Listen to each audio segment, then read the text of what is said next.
Nah, ini alif ya. Kalau alif abi tanda begini namanya alif apa? Namanya alif koto. Fungsi daripada alif koto untuk apa? Memberikan harokat. Bisa harokat fathah, bisa harokat kasroh, bisa doma atau sukun. Adanya di awal, ada di tengah, dan di akhir. Namanya alif koto. Namanya alif koto ya. Tapi misalnya begini aja, misalnya ibu baca nih, tiba-tiba cuma ini doang satu, ini namanya hamzah koto. Ngerti nggak bu? Kalau begini aja namanya hamzah koto. Kalau dia bertemu dengan alif, namanya alif koto. Fungsinya sama aja, ngertiin ya? Kalau cuma ini aja nih namanya hamzah koto. Kalau ada alif, ada kotonya namanya alif koto. Kedua-duanya sama fungsinya, yaitu untuk memberikan harokat, bisa fathah, kasroh, domah, atau sukun, berada di awal atau akhir atau tengah-tengah gitu. Ngerti? Nah, kemudian ada lagi yang namanya begini nih Bang. Nah, ini begini nih.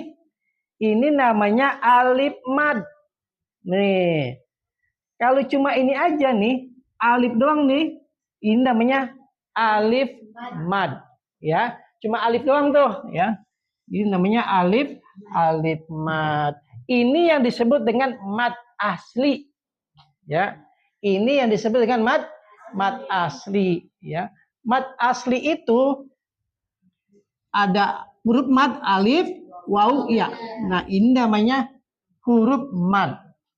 Huruf mad ada berapa? 3. Alif, waw, ya. Nah, ini dia. Nih. Ini namanya huruf mad asli namanya. Ngerti ya?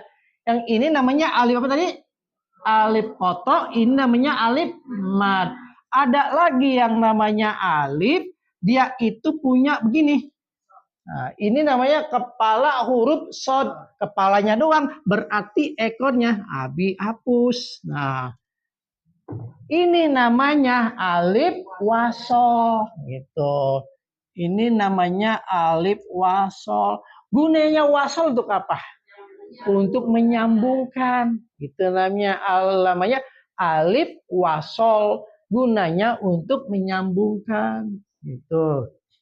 Ngerti ya? Nah, ulangi lagi. Ini namanya alif koto. Ini namanya alif mad. Ini namanya, nah, ada lagi nanti disebut dengan alif. Nih, ini alif juga. Nah, tapi nanti ibu bertemu dengan tanda ini alif juga. Nah, seperti ini, ya. Nah, itu dia.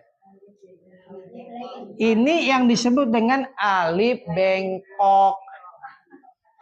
Yang disebut namanya alif bengkok. Yang ada di surat Ad-Duha. Ya kan? Di surat Ad-Duha ayat 1 di akhirnya itu namanya alif bengkok. Alif bengkok terbagi 2. Alif bengkok, ya. Ya.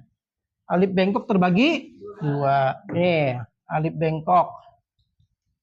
Alif bengkok itu yang namain manusia di Indonesia ya Bu. Di Arab Saudi nggak ada alif bengkok. Cuma di kita ngomong alif bengkok karena emang bengkok. Nah, alif bengkok terbagi 2. Yang pertama adanya laina. Yang kedua ada yang namanya maksuroh. Apa bedanya laina sama maksuroh? Kalau laina, Ibu, di sini ada ya tak bertitik ya. Tak titik, tak harokat. Tapi di sininya ada, nah, alif. Ada alif namanya. Ini disebut alif laina. Ada lagi di sini namanya gini, seperti ya. Ini namanya maksuroh. Tanpa ada alif. Gitu tuh. Tanpa ada alif. Nah, di surat Ad-Duha itu laina atau maksuroh? Laina. Dibaca berapa harokat?